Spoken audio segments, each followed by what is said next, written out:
औज़ुबिल्लाहि मिनश्शैतानिर्रजीम बिस्मिल्लाहिर्रहमानिर्रहीम। नाज़रीन कराम अस्सलामु अलैकुम। मैं कैसर भट्ट हूँ। मैं गुज़श्ता 40 साल से ज़्यादा शोबा सहाफ़त से मुंसलिक हूँ और इस दौरान मैं फ्रंटियर पोस्ट पेशावर का एग्जीक्यूटिव एडिटर रहा और मशरिक पेशावर का एडिटर रहा और इसके अलावा मैं दी एक्सप्रेस ट्रिब्यून का स्पेशल कॉरेस्पॉन्डेंट भी रहा। इसके अलावा मैंने कई अखबारात में शोबा सहाफ़त में खिदमत अंजाम दी हैं। आज मैं आपसे एक नहायत अहम मौजू पर गुफ्तगू करना चाहता हूँ जिसका ताल्लुक़ पाकिस्तान की सिक्योरिटी के साथ है और ये है कि किस तरीके से ईरान अफ़गानिस्तान से शिया हज़ारों को शिया अफराद को गैर कानूनी तौर पर कोयटा में लाकर बलूचिस्तान में शिया अफराद की तादाद को बढ़ा रहा है और एक ऐसी सिचुएशन पैदा करने की कोशिश कर रहा है जिसमें किसी वक्त भी हज़ारा चाहें तो कोयटा में ज़िंदगी के लिए रोज़मर्रा की ज़िंदगी में मुश्किलात पैदा कर दें। हाल ही में आपने सुना होगा कि कोयटा में सरकारी अदारों ने 6 ऐसे स्कूल बंद कर दिए हैं जिनमें ईरानी सिलेबस पढ़ाया जा रहा था। ये स्कूल हज़ारा टाउन में कायम किए गए थे और इनमें ईरानी सिलेबस पढ़ाया जा रहा था। आप सब इस हकीकत से आगाह हैं कि इस किस्म का इक़दाम कोई फ़र्द वाहिद नहीं कर सकता और किसी फ़र्द वाहिद को ईरानी सिलेबस पढ़ाने में क्या दिलचस्पी हो सकती है। ये तो ऐसी ही बात है जैसे कोई शख्स पाकिस्तान में स्कूल खोलकर वहाँ हिंदुस्तान का सिलेबस पढ़ाना शुरू कर दे। ऐसा नामुमकिन है, लेकिन हज़ारा टाउन में ये मुमकिन है।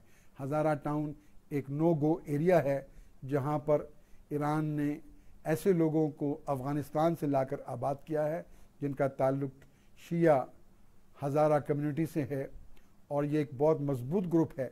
यहाँ पर आम लोगों का आना जाना बहुत मुश्किल है। हालिया बरसों में जब वहाँ पर कत्ल व गारत की सूरत हाल शिद्दत इख्तियार कर रही थी, हज़ारा टाउन से और हज़ारा अफराद ने इसको बढ़ावा देने में बहुत ज़्यादा किरदार अदा किया। ये बात बहुत कम लोगों को इल्म है कि हज़ारा अफ़गान महाजरीन की सूरत में लाए जाते हैं। हालांकि ये अफ़गान महाजर नहीं हैं, ये सिर्फ़ अफ़गान हैं, लेकिन चूँकि शक्ल व सूरत से वो कोयटा में आबाद हज़ारा अफराद से मिलते जुलते हैं, उन्हीं की कौम के लोग हैं, लिहाजा उनकी शनाख्त करना मुश्किल हो जाता है। लेकिन इस हकीकत से कोई इनकार नहीं कर सकता कि अफ़गानिस्तान में हज़ारा अफराद को महाजरीन की सूरत में कोयटा में लाकर लाखों की तादाद में आबाद कर दिया गया है, जो पाकिस्तान के लिए और बलूचिस्तान के लिए किसी वक्त भी बहुत बड़ी मुश्किलात का सबब बन सकते हैं। और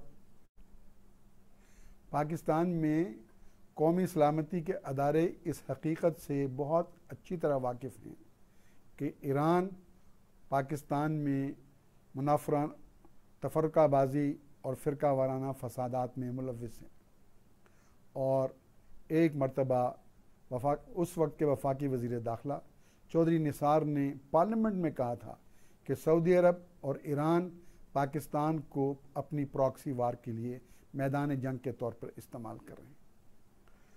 और एक और मौके पर कोयटा के एक कोर कमांडर ने अखबार नवीसों को एक ब्रीफिंग में, जिसमें मैं भी मौजूद था, ये बताया कि बलूचिस्तान में फ़िरका वारियत को हवा देने में ईरान और सऊदी अरब का बहुत ज़्यादा किरदार है।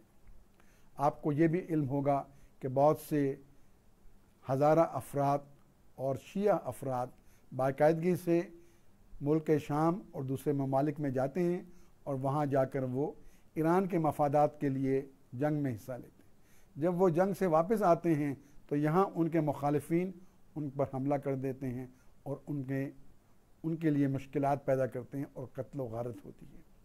पाकिस्तान को इस सूरत हाल का अंदाज़ा होना चाहिए और पाकिस्तान पहले ही प्रॉक्सी वार के लिए मैदान जंग बना रहा, जिसका मुल्क का मुल्क को और आवाम को शदीद नुकसान बर्दाश्त करना पड़ा।